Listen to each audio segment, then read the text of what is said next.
This video will contain spoilers from the manga, you have been warned. Now One Piece chapter 1017. It is most certainly going to change the entire history because this is taking us back to the events of chapter 1. And yes, this is a huge, absolutely huge deal because it is involving none other than the Gomu Gomu no Mi, or rather the Gomu Gomu devil fruit of Luffy.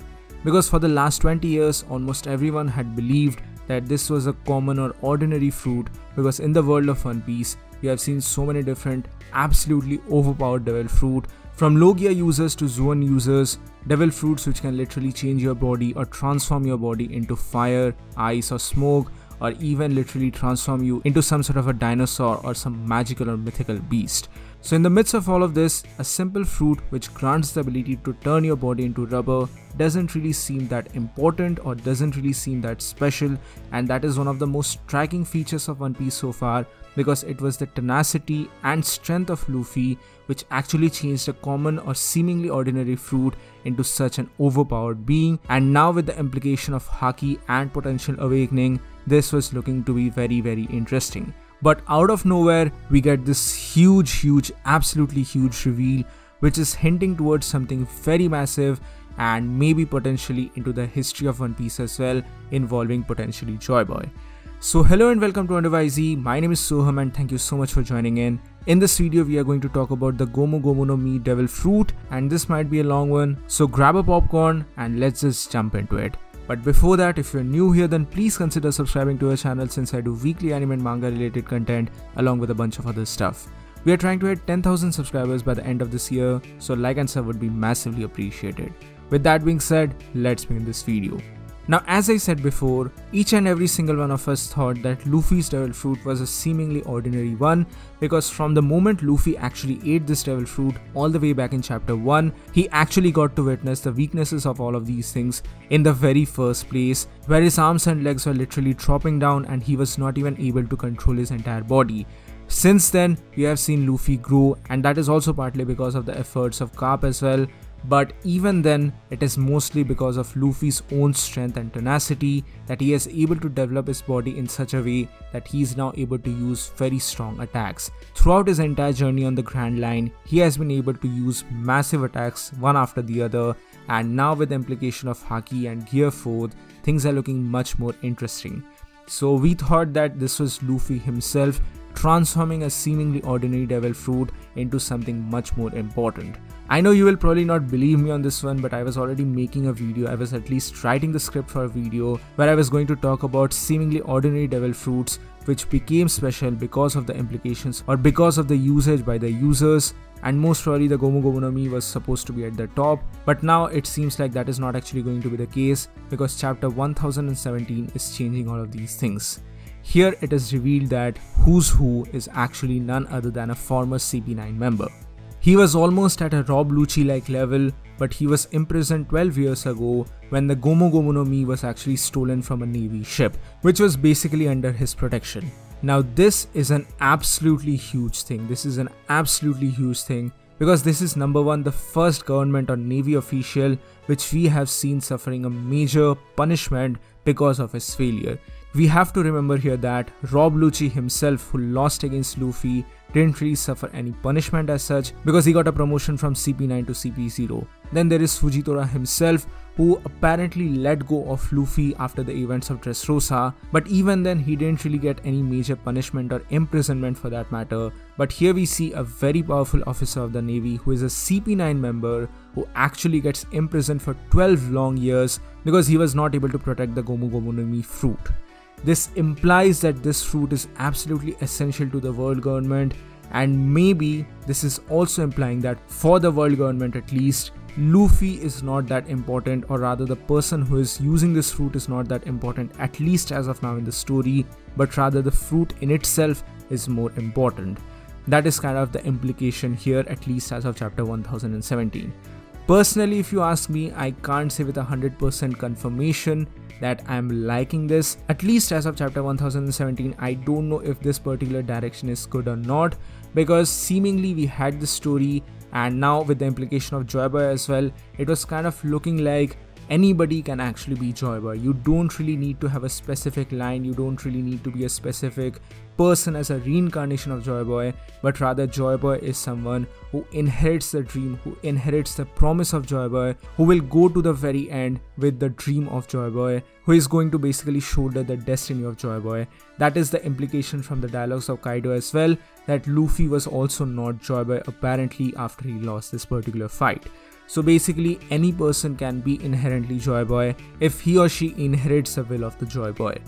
But this is kind of changing the story in a bit, because now Luffy seemingly has one of the most important devil fruits in the entire world, and it also kind of raises some questions if this is some sort of a plot hole, because towards the very starting of the series, Oda himself said that Luffy was conceptualized with stretching powers specifically to allow for a silly fighting style which might be dramatic and amusing as well. And therefore the Gomu Gomu no Mi is one of the very few elements apart from Luffy himself which were included in both the versions of Romance Dawn in some way or the form. So basically the Gomu Gomu no Mi was initialized from the very starting of the series, but apparently for a little different reason. Now yes, Oda does make the story along the way as well. It's not like he has every single thing planned out. He has the basic, blueprint of the entire stuff of course, but along the way he definitely chooses to add certain, elements or story plot points throughout the way, and this seems like that is actually the case here. But it raises two major questions. The first one is the origin of this fruit, because I 100% do not believe that this is a fruit which Roger had. Throughout the entire series, from the interactions of Rayleigh as well as Shanks, it is never implied that Roger had a fruit similar like this, or he had some sort of an attack which actually resembled the Gomu Gomu no Mi.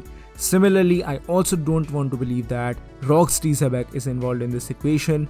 I still would like to believe, or I would still want to believe the theory suggesting that he actually had the Yami Yami no Mi fruit, which is something Blackbeard was looking for all these years. And therefore it only leads to one particular solution, that is this fruit actually kind of belonged to Joy Boy or someone down the road hundreds of years ago, and since then, since that particular time, the world government had kind of kept this fruit away. No one was actually able to touch it, and for some reason in the past this fruit was getting transferred from one place to the other when some quote-unquote pirates attacked the ship and stole this devil fruit, and because of this, as a result of this, Who's Who got a severe punishment. Now who is this pirate crew?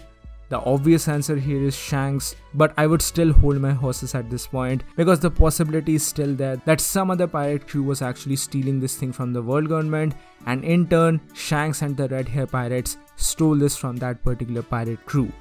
Now obviously the question here is that which other pirate crew is so strong that they will be willing to go head to head with the Navy, and that too which involved someone on the CP9 level.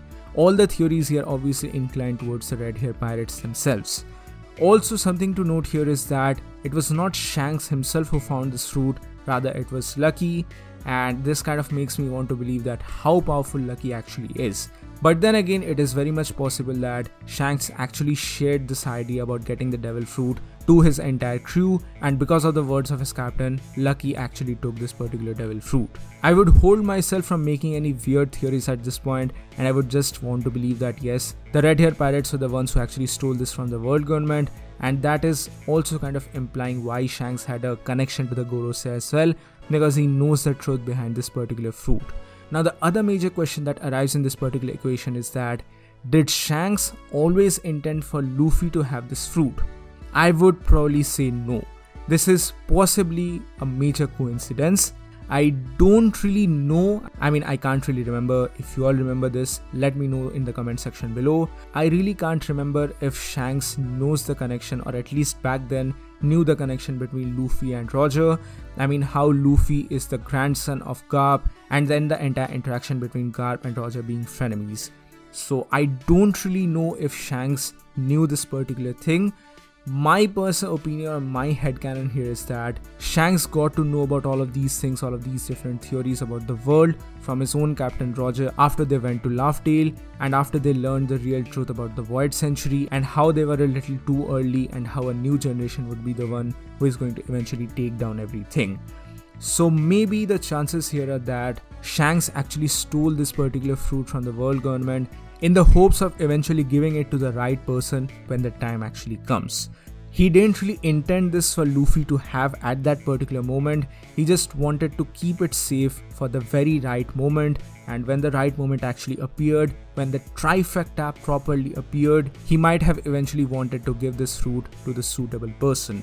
Yeah, it might be the case that after witnessing the tenacity and worth of Luffy, he would have eventually given it to Luffy, because he did go on to tell Whitebeard after the entire shenanigans with his left arm that he bet upon the newer generation. So it's possible that after he witnessed the true nature of Luffy, he would eventually give Luffy the fruit before they would have left the town. That is a possibility. Or maybe he would have waited for some years before Luffy actually had it.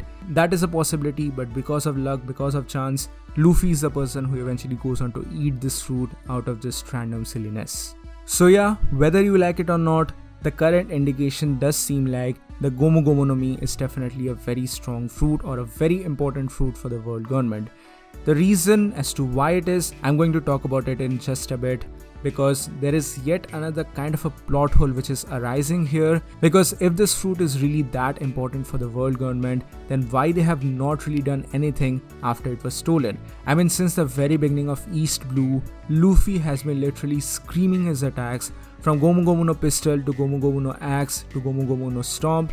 Literally every single attack that Luffy has, it contains the syllable of Gomu Gomu no. Moreover, people acknowledge right from East Blue that he is a rubber human. So all of these things obviously depict towards the fact that he has indeed eaten the Gomu Gomu no Mi. It is something which he himself agrees with. And from time and time again, numerous different Marines and Navy soldiers have seen the fact that he is the person who has eaten the Gomu Gomu no Mi. So why have they not really attacked Luffy, or why have they not really tried to kill Luffy and obtain this particular fruit? I think the reason is pretty simple, that at this moment in the story, it's not really that important for the world government, and which leads me to my final theory about this, that the fruit is definitely getting an awakening, and the endgame of One Piece involves awakening of this particular fruit. And like I said in the beginning, the trifecta is going to be important here, because I definitely believe that Blackbeard is also involved in this particular mix, because he's the extreme opposite of Luffy, but because their dreams kind of coincide with each other, he is indeed one of the finer or major villains of this series. Therefore, the implication here is that the trifecta of devil fruits are going to involve the Yami Yami no Mi, the Gura Gura no Mi, and the Gomu Gomu no Mi.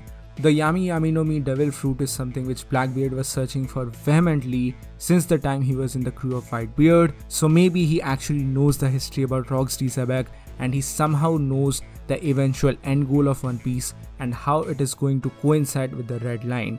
I'm pretty sure that you all have heard the theories about how Red Line is going to eventually end up, and that also directly involves the second devil fruit as well, which is the Gura Gura no Mi, which is also going to be very necessary for the eventual sea rumbling. Now, I am already making a video upon sea rumbling, so please be sure to subscribe to this channel to get notification whenever I upload that video, because I'm pretty sure that the sea rumbling is an event which is going to be the end goal of the series, which is something which is bound to happen in the ending, that is going to involve the Poseidon as well. But the Gura Gura no Mi is very important in this particular regard. And the third devil fruit, which implies all of these things or ties all of these things together, is none other than the Gomu Gomu no Mi, or rather the awakened version of Gomu Gomu no Mi, which is going to kind of topple or eventually break down the Red Line once and for all. Again, there's a lot of speculation here, but that is the only logical solution which can be given here as to why the Gomu Gomu no Mi, or rather Luffy, was not hunted down from the very starting of East Blue. So yeah, it definitely feels like the Gomu Gomu no Mi is a special devil fruit now, at least according to manga chapter 1017, but it's not as simple as directly being the fruit, but rather I feel like the world government is more keen because of its awakened state and what kind of a potential it actually contains. I am still once again not really 100% sure if this is a good development or not. We'll have to wait for some more chapters to see how this eventually ends up, because I'm pretty sure that the awakening is going to come in Wano in itself. Let's see where things eventually lead up to. So these are all the things which I currently had to talk about in relation to the Gomu Gomu no Mi Devil Fruit. What do you guys think about all of these things? Please do let me know your thoughts in the comment section below. I would definitely love to hear them. And if you have some interesting theories which you want me to cover, then please do join our Discord server as well. Links are in the description below. So that's it for today guys. Thank you so much for watching. Please give this video a thumbs up if you like it, share it with your friends and subscribe to our channel for more. Also, please join the channel membership for some very cool perks and features. With that being said guys, this is Wonder WhyZ and I'll see you soon on the next one.